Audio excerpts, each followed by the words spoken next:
I like to think that on the net, I've done, more, good than not good. But, it's certainly for all entrepreneurs, it's a journey. I strongly think that if you are an executive, if you are an entrepreneur, so the thing is, do think about when you are taking a decision, do take second, third round, Mhm. whenever, whatever you want. So I have a lot of hard learned lessons that are incredibly valuable. Don't get me wrong, but definitely hard. Most recently was actually with Method Savvy. So as I mentioned, ran that for 14, a little Hmm. over 14 years, very successfully. However, starting around COVID, around 2020, we started running into some challenges within the organization. The key points you told: vision, resilience, and Yep, hang out with yep, the smart absolutely. people. I think if you can do those things, in general, you'll be okay. Right. That's fine. I think I should find some I'm smart sure you people. have plenty of them already.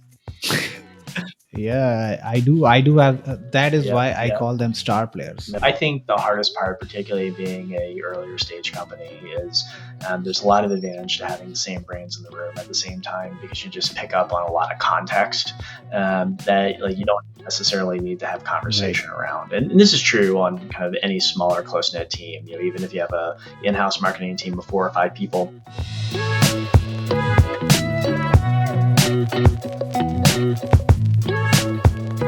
Hello, everyone. My name is Ali. I'm the CEO of Al-Burraq Technologies, and today we are with another tech star with us, Jake Finkelstein. How are you doing? I'm great, Ali. Thanks so much for your time. Appreciate it. Thank you so much for accepting the invite. It took a lot of time to convince you that you should be with us. Well, I appreciate the opportunity. I always love having these types of conversations. Thank you so much. Okay, it would be great, Jake, if you can give your introduction so that our audience can connect with you. Sure, sure. So my name's Jake Finkelstein. I'm a serial entrepreneur. Actually started my first company when I was a teenager. I was about 16 or 17. And I come out of the music business originally, as you may be able to tell from some of my background here. My first business was actually a record label back in the 90s when people went to record stores and still bought records. I've also had a web development company before going and working with large independent and major labels back in the late 90s and into the early 2000s. I jumped ship from working at a major label to help co-found what was initially a music marketing company called Universal Buzz Intelligence, but quickly grew into an experiential and creative agency located in Manhattan. And we worked with all kinds of clients, from entertainment properties and artists to large Fortune 1000 brands, including folks like Olympus and Diageo and Levi's and Virgin and more. Was a lot of fun. I enjoyed that a lot. But by 2007, 2008, kind of at the beginning of the Great Recession, I started hearing the same refrain from most of my clients, which was their budgets were being cut in half, their teams were being cut in half, and they needed more accountability and transparency into where their marketing and advertising dollars were going. And truthfully, as much fun as it is to get paid a couple $1 million by somebody like Virgin to produce a concert tour or an experiential event, I didn't really know what I was giving back to them other than pretty pictures and good press. And I decided that I was really interested in solving that particular problem, and sold off my interest in Universal Buzz and founded a what grew into a full service marketing consultancy called Method Savvy. Ran that for about 14 years or so. Worked with a great set of middle market clients and ambitious leaders, and sunset that business last year as I moved into my new business, 10 Cube, which I'm happy to talk about a little bit later. Right, right. We are going to talk about 10 cubed for sure. But before that, you have some other companies and some other experiences as well, which were Mm, not very successful. So I would like sure. to talk about that first, so that we can start with those hard stuff, and then we move toward the success. Yeah. So, as all entrepreneurs, I have a lot of hard learned lessons that are incredibly valuable. Don't get me wrong, but definitely hard. Most recently was actually with Method Savvy. So, as I mentioned, ran that for 14, a little Hmm. over 14 years, very successfully. However, starting around COVID, around 2020, we started running into some challenges within the organization, primarily related to customer and employee retention. And then that carried forward over the course of the following couple of years. I was in a position where I tried to sell the business and raise some bridge capital, but just couldn't do so in time, and ended up having to sunset that, despite our long success as an organization. There are hundreds of lessons that I can share from that experience.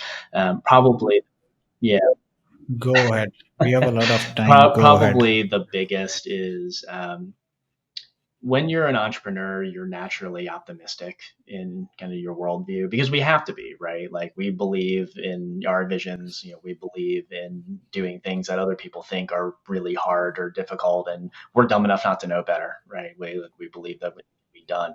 Um, Hmm. the shadow side of that, because all superpowers have shadow sides, is that sometimes we don't move as quickly as we need to when faced with harsh truths. And I really think that in retrospect, there were some moves, particularly around restructuring the organization and refocusing our service offering, that I should have moved faster on, that I didn't. Now, hindsight's always 2020. You make the best decisions you can with the best information you have at the time.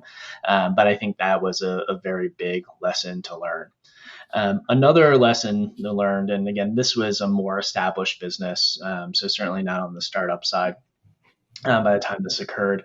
But I reorganized the business around, at the beginning of COVID, to be more interdisciplinary in terms of teams. So we moved from a departmental structure into what effectively was a pod structure. So what I mean by that is that we moved from having a manager with functional reports, so like a digital advertising leader with digital advertising managers underneath him or her, to a pod that had a team lead and then interdisciplinary staff underneath. So like a content strategist, a marketing manager, digital advertising manager, et cetera, et cetera.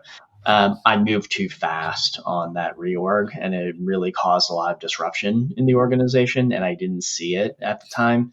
Um, Right. those types of Right. changes you can't move nearly as quickly as an entrepreneur. I typically, and I think many entrepreneurs would really want to have. And there were some hard lessons there. We ended up doing okay and coming out of that, but it took about 18 months for us to really resettle, which caused some challenges with customer retention and employee retention. It happens a lot of time that being a founder or being the executive, sometimes you don't know that Hmm. what is going on the floor. Sometimes it happens. Being a founder, of course, that is your duty to be Yeah. well aware of what are the sentiments on the floor and what people are thinking about the changes. So that is your job, and I think it happens sometimes that you lose some of the insights, and that is the cost that we all pay in terms of like you did in terms of Oh, yeah. tech savvy, that you lost business, right? You had the issues in that disrupted the Mhm. culture of the company. So that is very important, and I think that uh, like you said that you Mhm. learned hard ways. Similar is my experience. I also have learned my lessons very hard way, and in that there were times when we didn't have the salary to Mhm. pay to the employees. How we managed those things and how we managed the next months, so those were important points, and throughout our journeys, these lessons go Yeah. along with us. And I appreciate you uh, in terms of telling this, that in Mhm. terms of accepting it, there, because it needs a lot of courage to accept that this was my mistake and I did wrong at this point. It needs a lot of courage. So hats off to you. Yeah, thank you. Yeah, I mean, anybody who tells you that they're perfect and have never made a mistake is not telling the truth.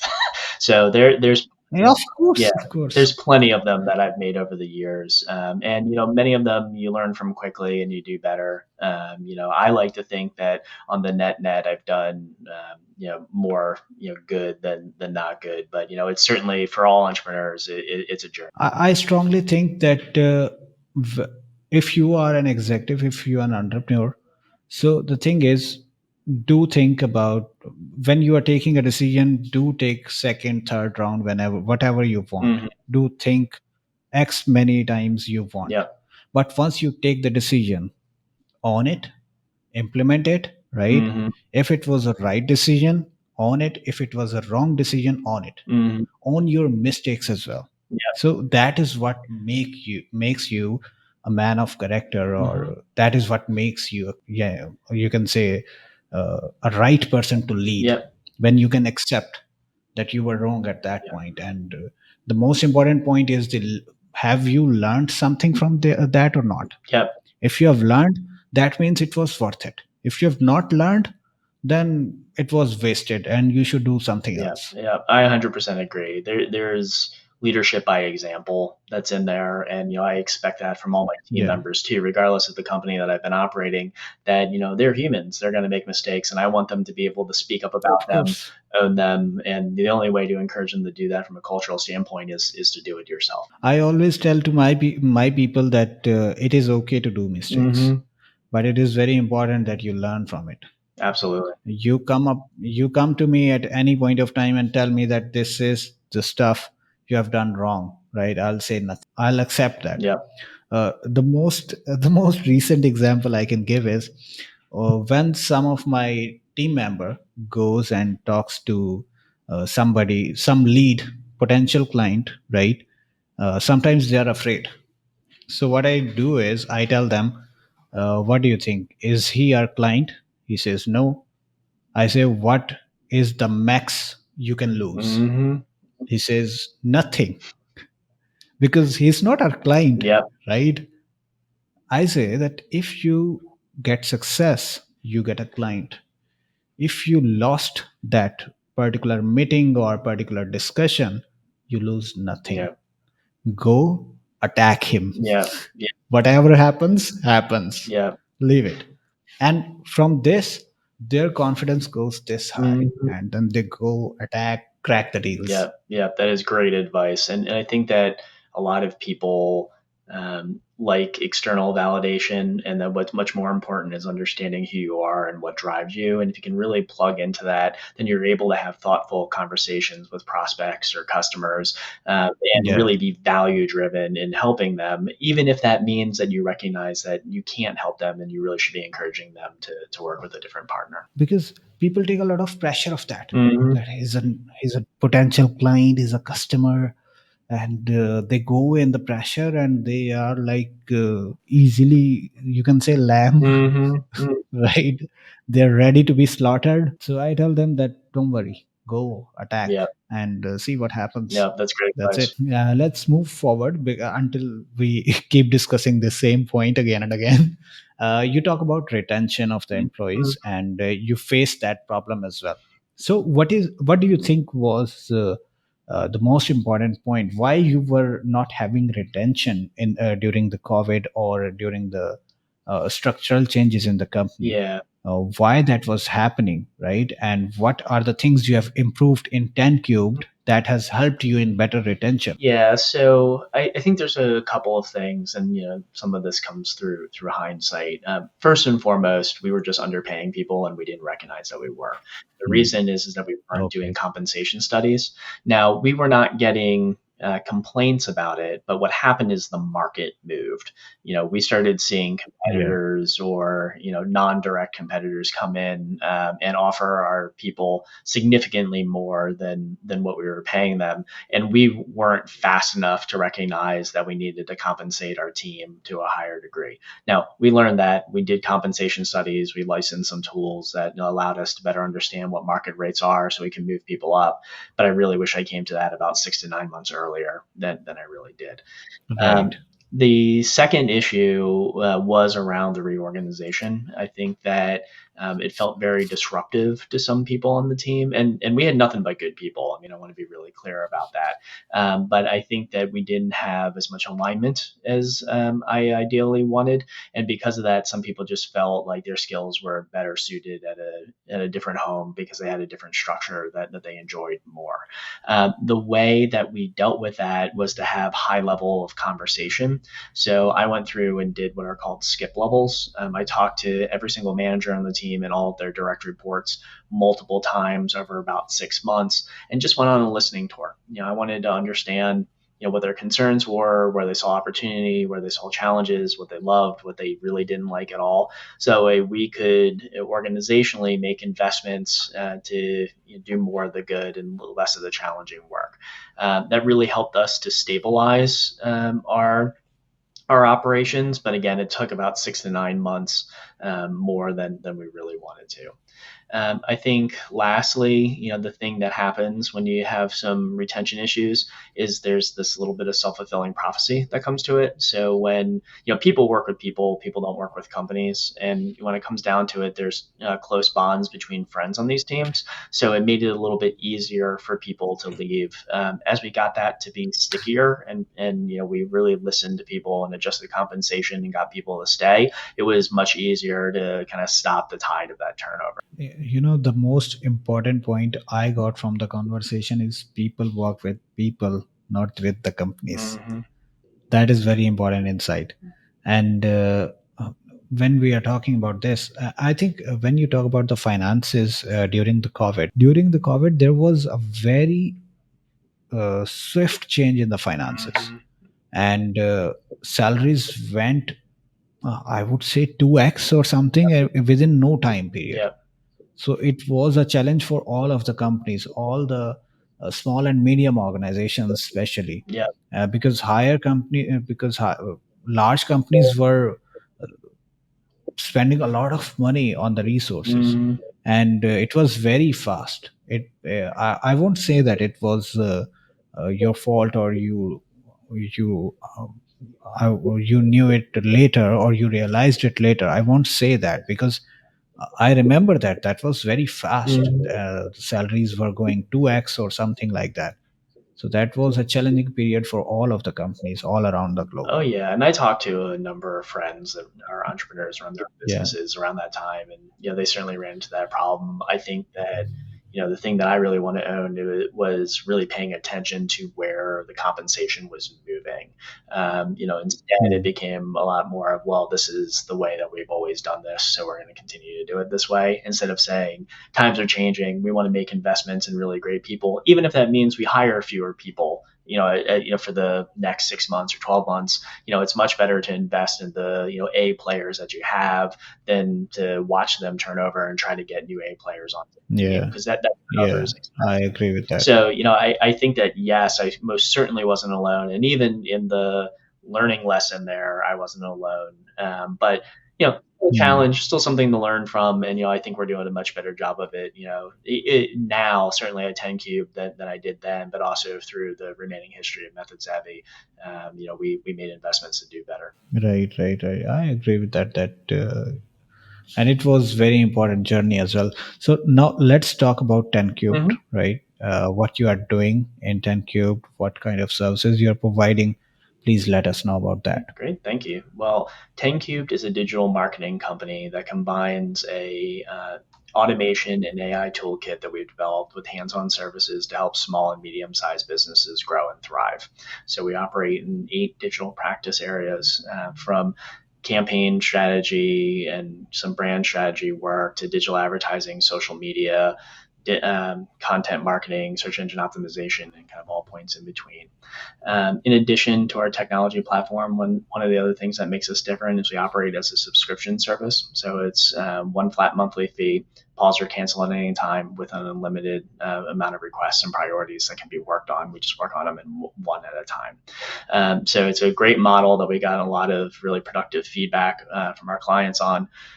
We don't focus on particular industry verticals. I mean, we certainly have better stories to tell in some industries than others. For instance, we do a lot of work with B2B SaaS, professional services, and manufacturing, but we're really open to all industries because we believe that our learnings, particularly our kind of AI machine learnings, are transferable between industries. So we enjoy working across industries, but really are focused on helping these small and medium-sized businesses generate more demand and grow so they can achieve their measurable business objectives. Right, right. When you talk about the marketing company, so the most important part in the marketing company are the brains you have, the Mm-hmm. star kids you have. in the marketing company, because those star brains derive company success. Hmm. And it is the hardest part to retain them as well. Yes. How do you retain your star players? Yeah, no, it's a great question. So first and foremost, we hire adults and we treat people like adults. And what I mean by that is Hmm. that we want to hear their ideas. We want them to feel empowered. We want them to have ownership over the work that they're doing, as well as the ownership over the relationships with the clients. That doesn't mean that everybody's an account manager, but what it does mean is that I want people to share in the success, the client successes, as well as shares the organizational success as well. So that concept is very important. Going back to what we were talking about a minute ago, we need to make sure that we pay fairly. So we're certainly not Hmm. lowballing anybody. We want to make sure that we're competitive in our payment structure, and that we work hard and play hard. Not to sound cliche, but we certainly want to make sure that we're having fun as people together, as well as doing good work. We find that the combination of those factors tends to not only improve culture but make us really sticky, because we have smart people doing interesting work for people that they care about. And what do you think that amongst these 3 points, what do you think is the most important? How do you rate it? Number one, two, three. Oh, that's a good question. I think people will want a paycheck and they want a fair paycheck, and that's a box to check, and you got to do that. But I actually think the most important thing is that people want to feel respected. They want to feel that they have ownership and responsibility, and they want to Hmm. feel like they're part of something bigger than themselves. And I think like that is probably the most important piece. Really empowering people to be their best selves day in and day out. And that means training them. That means giving them growth opportunities within the organization. That means sometimes listening to them when they're having a bad day and just treating them as a person, not just as an employee. I think all of those things are incredibly important for keeping people happy and engaged. Right, right, right. That makes sense. Okay, let's talk about remote a little bit. Mhm. Is your company remote? Yeah, so we're a remote first company. Okay, okay. So, in how many countries your team is right now? So right now in two, we're in the United States and the Philippines. Okay, so all the operations are carried out through Philippines, right? Not all, but I'd say about half. Okay, okay, that makes sense. So, you are the right person to ask the pros and cons of remote work. Yeah, yeah. So yeah, Please, please do the favor. there, Be very, very honest. yeah, there's certainly some advantages and disadvantages, no doubt. I think the hardest part, particularly being a earlier stage company, is there's a lot of advantage to having the same brains in the room at the same time, because you just pick up on a lot of context that like you don't Right. necessarily need to have conversation around. And this is true on kind of any smaller close knit team. Even if you have a in-house marketing team of 4 or 5 people, if they're just around each other all the time, they're going to naturally pick up on questions, needs, concerns, wants, desires. That's a lot harder to do remotely. You have to over communicate. You have to add more structure to the communication in order to make sure that that context isn't lost. Personally, I don't find the structure around that nearly as fun as the kind of freewheeling kind of context sharing that can happen in person. I actually enjoy working with people in person, but there's such advantages to recruitment and retention of talent from a remote first culture. That's why we're investing in that approach at 10 Cubed. Um, the other challenge, I think, is really making sure that there are true human bonds, between team members. Again, we're people working with people here, and in order to do that, you have to find creative ways to get people together occasionally. We want to make sure that there is FaceTime at least once a year that we can have as an organization, but also in finding fun ways that we can work together virtually. That can be simple things like emojis, or playing some trivia games occasionally on over Zoom. There's lots of different ways to do it, but we need to make intentional moments for that kind of interaction to occur. Otherwise, you risk weakening some of the friendship bonds that can really help keep a team together.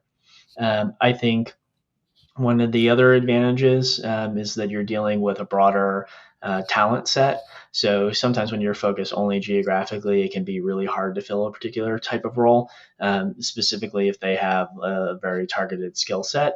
Obviously, if you're going national or international, you can get a much wider range of candidates, which can really allow you to make sure that you're getting the right person in the right role, and it just breaks down borders in a really interesting and meaningful way. Right. That makes a lot of sense. And those were real insights you have, that you have the issues in communication, structure, and all. And the human bond is very important, and you lose interaction in that. Yeah. So, is your team in Mhm. Philippines? That is, all of them are in one office. Is it some kind of structure that you have made an offshore office, or they are freelancers, a bunch of freelancers you have hired from there? Yeah, so they work full time with us, but they're fully remote as well. So they work from home. Okay. We do encourage Okay. them to get together as much as possible, Yeah. but we don't have an office facility set up over there. Right, right. I think that would be something which you should consider, Hmm. because when you set up, because if you're remote, right, Hmm. that means that people are working offshore. Yep. And if you want to reduce these communication issues, especially, Hmm. then I think setting up an office has some a little bit extra cost, Hmm. but it Yeah. resolves those kind of problems, because we are doing that. And we have provided offshore offices within our facility. So what we do is we uh, create a separate Yeah. space, not separate space within, there are multiple desks, so we will allocate some desks, right, and we'll say, come work from there or work from here. So that way we resolve that communication gap between the two teams. Now these two teams can collaborate with each other at any point of time, and everybody's there. Yep. So that is how we resolved it. Yeah, no, and that's smart. And I'm a big believer Yeah. in FaceTime. So I think some type of structure Yeah. like that can add a lot of value. I also, know that different people have different working preferences, and we want to be as flexible as Mhm. we possibly can, as long as we don't lose those bonds of connection that really holds teams together. Yeah. Yeah. So these are all the solutions. There are multiple things. Sometimes you have to go along with the resource you're hiring, Hmm. that he works alone, and if he works alone, he does better. Sometimes you have people who work great in team. Mm, So that is also dependent on them as well, yeah, absolutely. right? So let's move forward toward AI and machine learning, which is an important part of our discussion. How are you implementing machine learning in your day-to-day routine Hmm. or within the company Yeah, processes? so there's kind of two layers to it. One is purely on the automation side. We're doing a lot of business process automation work, Hmm. which Hmm. allows us to Right. be more effective and kind of streamlined in our operations, but also just efficient. And we're able to pass along some of that efficiency as cost savings to our clients. On the machine learning Right. side, we're taking the data across the campaigns that we're running and running iterative tests, so we can test and learn across all of the channels that we're operating in order to make sure that we have better outcomes every single time that we run a program in the future. Right. So if we talk about, there are lots of good in machine learning and lots of good in AI, but there are fears as well. Right now, I'm not talking about what happens next, but right now, people are afraid as well Mm-hmm. from the innovation going on all around the globe. So, what kind of fears you have faced? Hmm. Hmm. So I got good news for people that are afraid. The technology is just not nearly good enough yet to have a significantly negative impact, or at least I believe so. But it will Yeah, be. it will be. The cycle of technology is fast, and it's gonna get there. Yeah, But yeah, kind of imminent threats, I really don't believe in, simply because mm, it's good as a tool for a smart human being. On its own, it yeah, tends to really struggle, and you see this a lot, particularly with like content writing. It's not very good at mm, creating content. It's good at thought starter ideas, but like actual copywriting, you still need like a human copywriter in order to do. So I think that from a baseline standpoint, just being able to say that the world hasn't changed underneath your feet just yet, kind of can lower some energy in a productive way. Um, the other thing is that there's a lot of value just in experimenting with the different AI tools that are out there, whether it's something as simple as ChatGPT or a more specialized tool like a Jasper or others.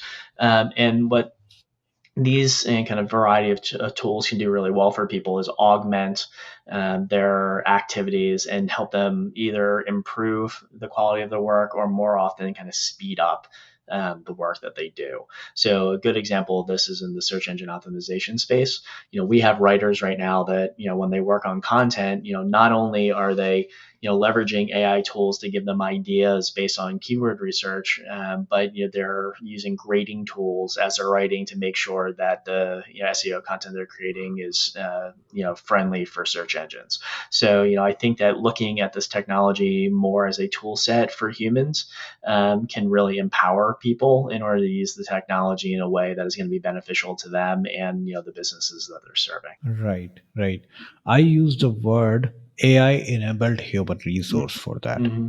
That in future the people who are going to use AI, they will be AI enabled Yep. resources and they will be more efficient in their work for if you compare them with those who are not using AI. So I am telling people around me that you have to be AI enabled Yep. so that you are more efficient in your work. Yeah, no, I agree. Now's the time to start playing with these tools because it kind of Yeah. reminds me of the internet in the early 1990s. Like nobody really knows what to do with these tools yet. They're not great. They're kind of just good enough for a lot of people. But if you can play with the technology, understand how it fits within your existing workflows, then it puts you in a great position down the line as the technology becomes a little bit more mature because you're going to be in a position where to your point, you actually know how to use these tools. You can enable your work in a way that adds a lot of value to organizations, whether you're internal or working with a client. And I think that there's a significant opportunity there because the people that don't have that skill set are going to struggle because there's going to be an expectation there that people do Yes. understand how to use these tools because Hmm. of the efficiency and effectiveness that they're going to be able to drive. Right.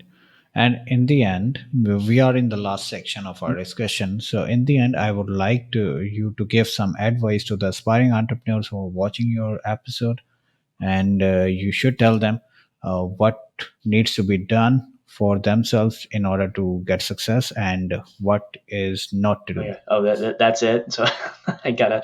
I'm just joking there. The, the truth of the matter. I can extend.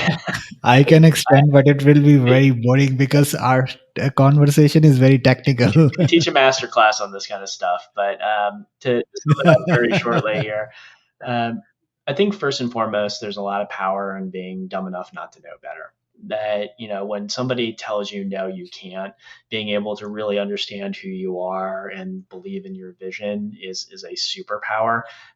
Because what makes entrepreneurs successful isn't whether they're really smart, isn't whether or not they have the right idea, it's their resilience and their ability to constantly try things, test and learn and bounce back from failure because you're going to fail again and again and again and again, and that's perfectly okay.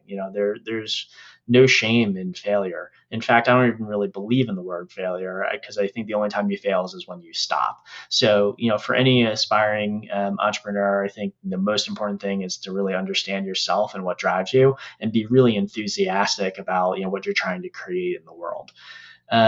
The other thing that I'll say is surround yourself with people way smarter than you. I've always viewed it as if I'm the smartest person in the room, that I have a real problem, and I want people around me that have better ideas, that understand the technical aspects of their work better than I do, and being able to kind of infuse your companies and the company culture with that worldview, make sure that it helps you make sure that you have nothing but A players on your team.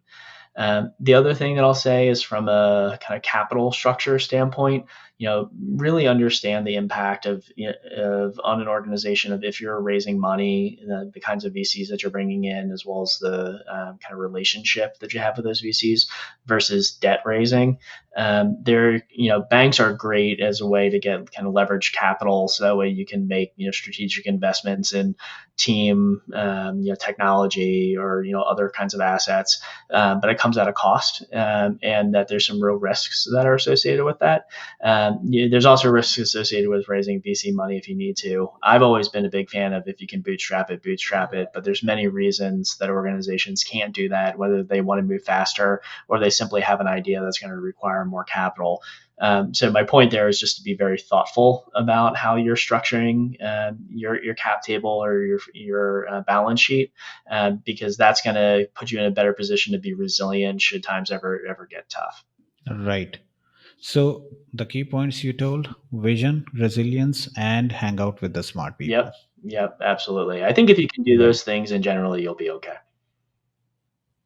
That's fine. I think I should find some smart people.